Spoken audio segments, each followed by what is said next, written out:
Scripture for today is from Luke chapter 19, verses 1 through 10, found on page 77 of the New Testament in your Pew Bible. He entered Jericho and was passing through it. A man there named Zacchaeus. He was a chief tax collector and was rich. He was trying to see who Jesus was, but on account of the crowd he could not, because he was short in stature. So he ran ahead and climbed a sycamore tree to see him, because he was going to pass that way. When Jesus came to the place, he looked up and said to him, "Zacchaeus, hurry and come down, for I must stay at your house today." So he hurried down and was happy to welcome him. All who saw it began to grumble and said, He has gone to be the guest of one who is a sinner."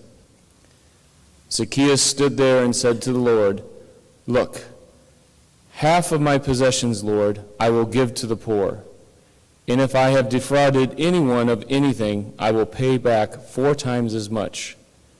Then Jesus said to him, "Today salvation has come to this house, because he too is a son of Abraham. For the Son of Man came to seek out and to save the lost." Let us hear what the Spirit is saying in the church.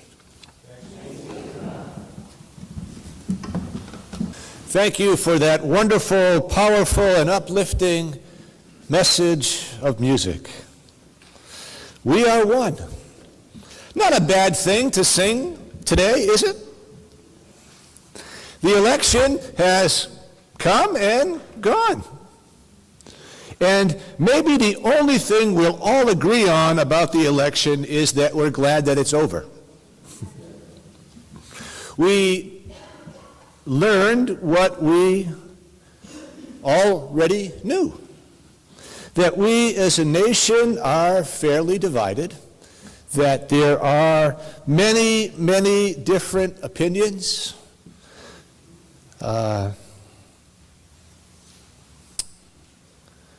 Now, really, I don't think it's that big a deal that we disagree with one another. Indeed, I think the strength of any group comes from its differing opinions. The problem is not that we disagree, but the problem is, what do we do while we disagree with one another? So like the many who have said that the election is over and now it's time for us to come together and do what we can to be one people. And I think that very much a part of coming together and being one people is to come together as honest people.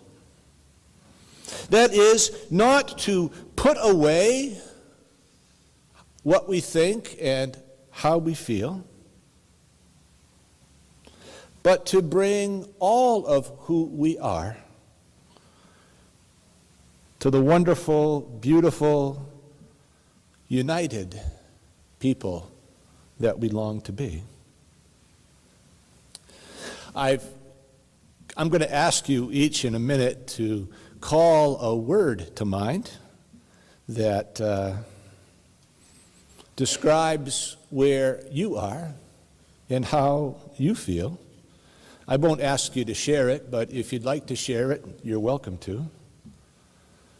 But since I have the microphone, I'll go first. I've heard things through the course of this campaign that leave me suspicious. I hope and I pray as I stand before you that those things that I've heard that have awakened my sense of suspicion were simply campaign rhetoric. Hopefully it's misinformation. But I'm willing to come together and accept. But I'm going to come with a little suspicion. And I believe that that's healthy and helpful. So if you'd like to take a moment, just run through the recesses of your mind. Identify for yourself what you feel, what you think. I have no pretenses this morning that I'm going to change what you think. I don't really want to do that. But just get in touch with your response.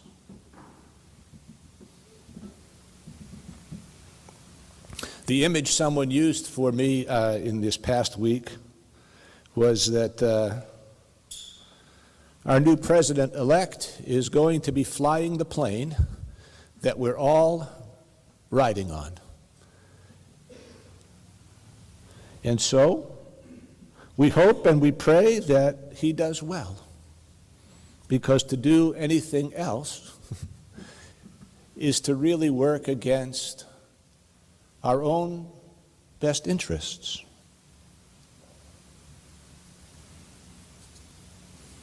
But we bring with us all of who we are.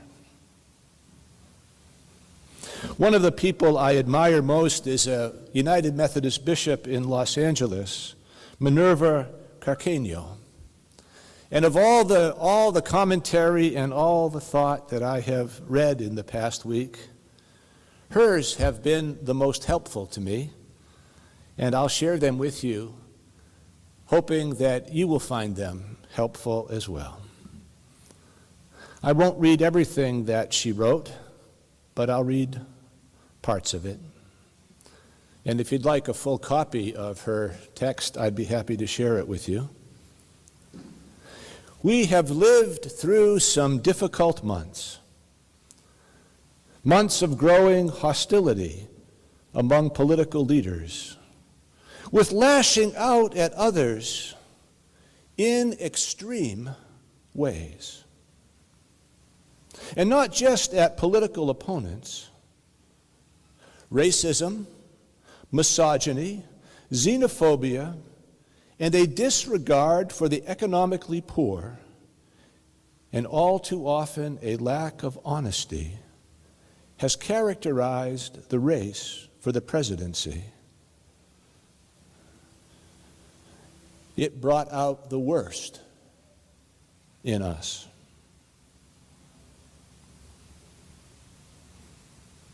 In a democratic society, a fair election has been held and a president elected.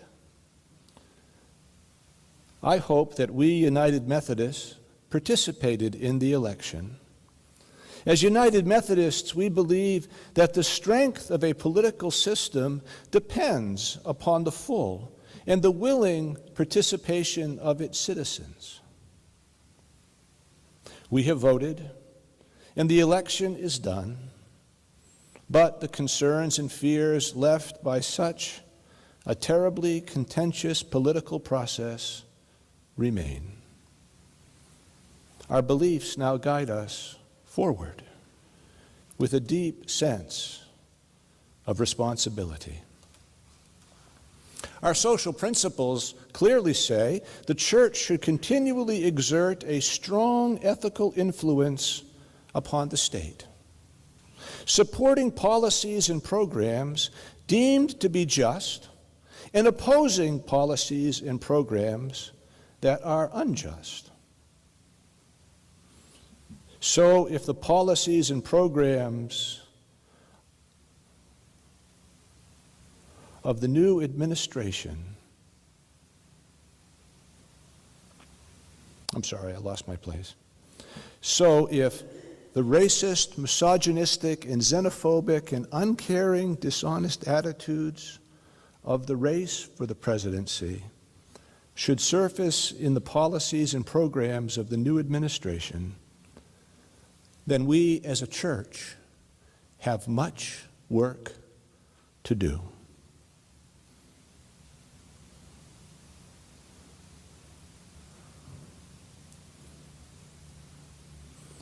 However, However we may have voted, I pray that we remember that above all, above political parties and nation states, we are those who follow Jesus Christ alone.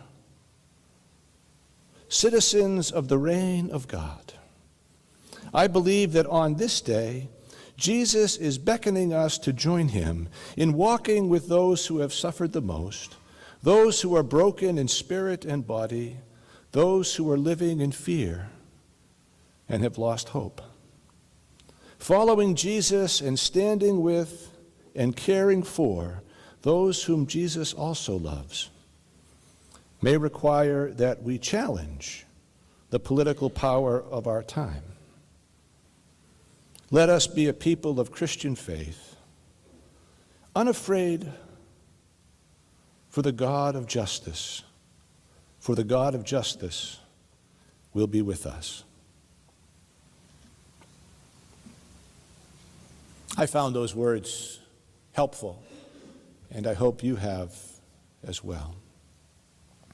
Now, given the fact that we are so divided, I thought it might be good to visit one of the biblical cities that was fairly divided. That's the city of Jericho. It's a small city just a few miles away from the city of Jerusalem. That city, like most cities in the ancient world in that time period, was divided.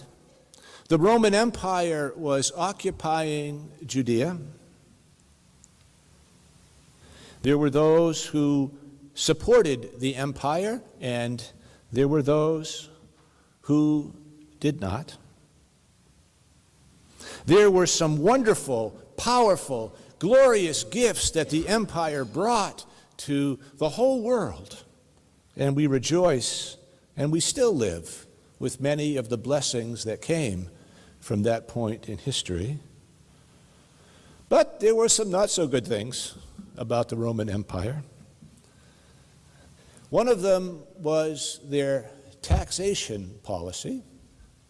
The Roman Empire had a system known as tax farming.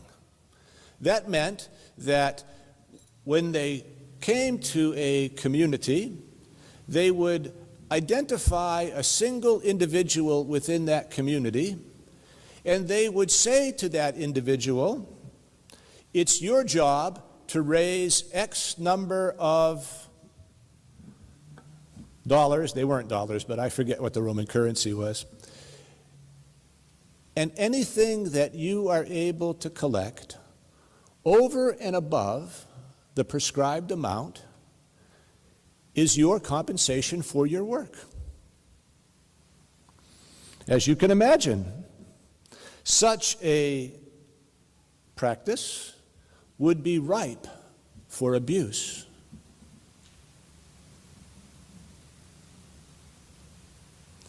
And Zacchaeus seemed to be the person who plucked the ripe fruit of abuse from that tree. So there he is in the city of Jericho, and Jesus is coming. And Zacchaeus wants to see him.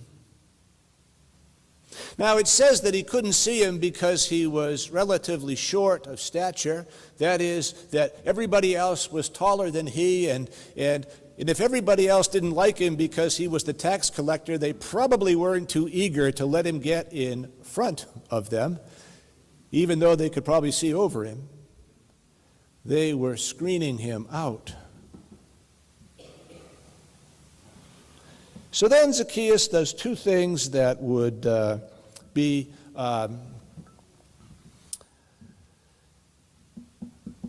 undignified to a person of stature.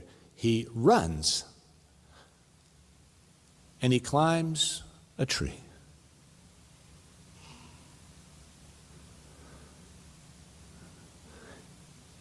He looks.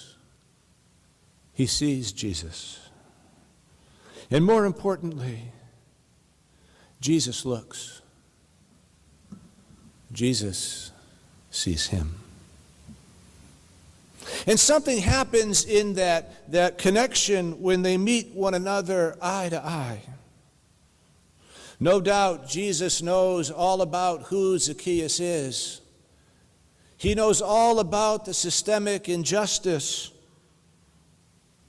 that has made Zacchaeus filthy rich and profoundly lonely. And maybe there was a hunger in his eyes. Maybe there was a fatigue. Maybe in that moment the money wasn't worth it. So when Jesus invites himself to Zacchaeus' house,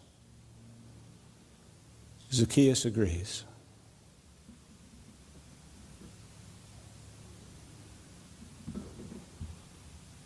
They meet, they talk,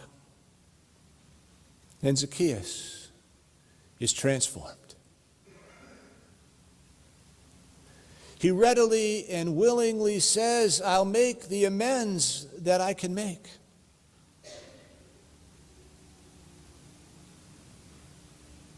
Of course, the community remains a little suspicious.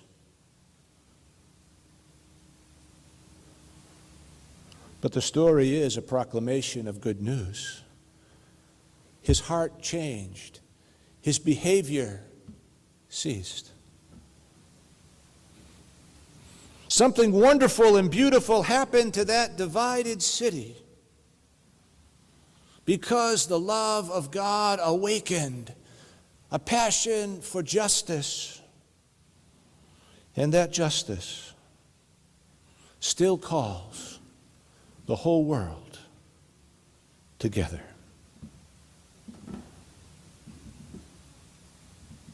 You know, one of the things I have always loved and cherished about our United Methodist Church, more so than most denominations, is that we've always been a place where people of different political ideologies talk to one another.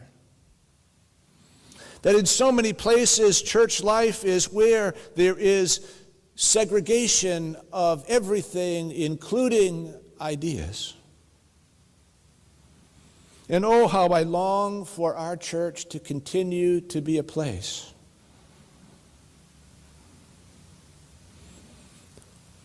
where we have eye contact, even with people we don't always agree with. That we talk respectfully.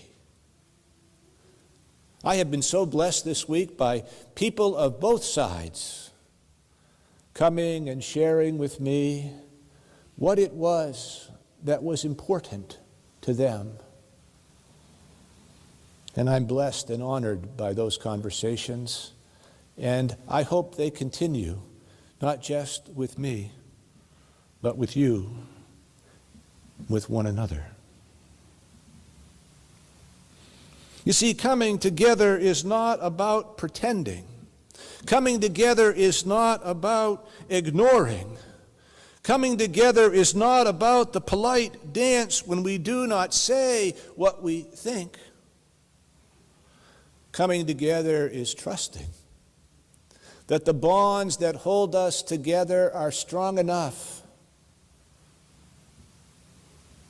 to hold our honesty and our respect. Oh, how we need a church like that today. I want us to be that. And deep in my heart, I know you want to be that as well. Well, this is one of the Sundays in our stewardship campaign. Our theme is Everyone's In at Wesley. And last Sunday, I told you of a couple of programs that we were excited to be a part of, a couple of learning opportunities, and I won't recover that ground again today. But this morning, I'd like to share with you some wonderful ideas that percolated up in our budgeting process. You know, usually I used to just write the budget and we'd pass it and that would be fine. But some people got a little impatient with that, and they said they had lots of ideas and they wanted to express those. And they wanted to see if maybe there would be additional support for some important new ministries. And so for the next few moments, I hope we can come together, at least in our enthusiasm, for some of these ideas. One very loud and clear desire for the coming year is that we continue to strengthen our Sunday school program. We have one of the strongest Sunday school programs. We're one of the few churches that continues to have Sunday school beyond the 6th grade. That is, we stay connected to our young people as adolescence begins. And I'm grateful that we're able to do that. And I think in response to that gift, we ought to nurture it by doing what we can to support that. The second thing that we want to do is to continue to build on our successful mission trips. We had our largest group of people go on the mission trip last summer. I forget how many it was, but I think it was close to 20. And now it's great to send 20, but if you send 20, you really do have to send a few chaperones. And what we'd like to build into our budget in the year forward is money to pay for those chaperones to go. It is wonderful that they go and they offer their commitment to our young people, but often they have to go by taking time off from work and pay their own way. And we'd like to see if we could change that in the coming year. That's what we'd like to do programmatically. The other thing that occurs to us that is necessary for us right now as a congregation is to be a little more assertive in expressing our desire to invite other people into the life of our church. We've spent an awful lot of time building a very good website, and it is remarkable. But there are also other avenues that we'd like to pursue to tell other people that there's something good to be discovered here at Wesley Church. So we have 4 ideas, and if you want the dollar amounts, I'll give them to you later. But one of the things we want to do is make more use of banners out on the front lawn. Those are big, they are bright, a lot of people drive by them, and but to have a good banner that says what we want to say, and if we could rotate them out a little more and change them up, we think we would invite and communicate well to others that there's something important happening here. The other thing we want to do is we want to turn each one of you into a walking billboard. I thought you'd laugh at that. We'd like to get some t-shirts and invite you to wear them, if you're comfortable wearing them, to different places within the community that would identify that you're a part of this congregation. And who knows? Maybe if you wore them somewhere, someone just might say, "Tell me about how the ministry of Wesley Church has touched your life in a positive way."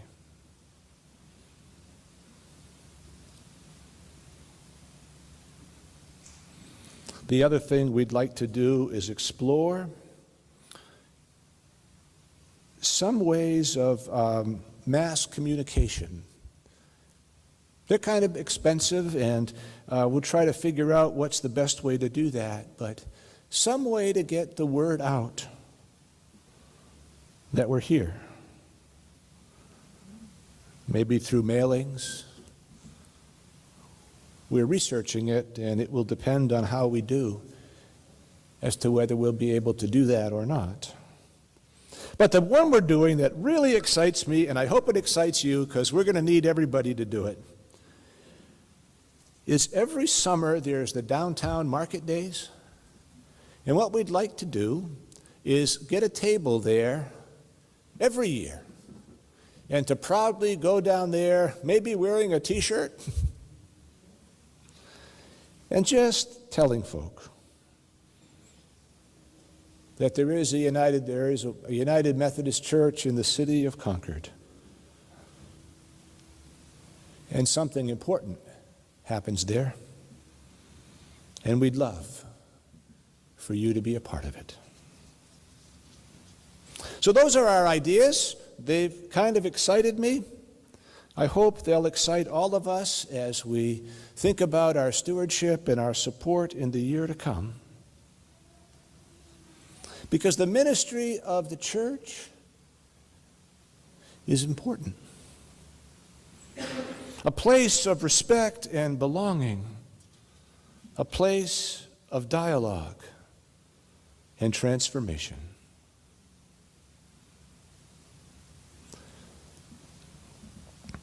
A place of healing where we come together because of the love of God in Jesus Christ to share the love of God in Jesus Christ. Amen.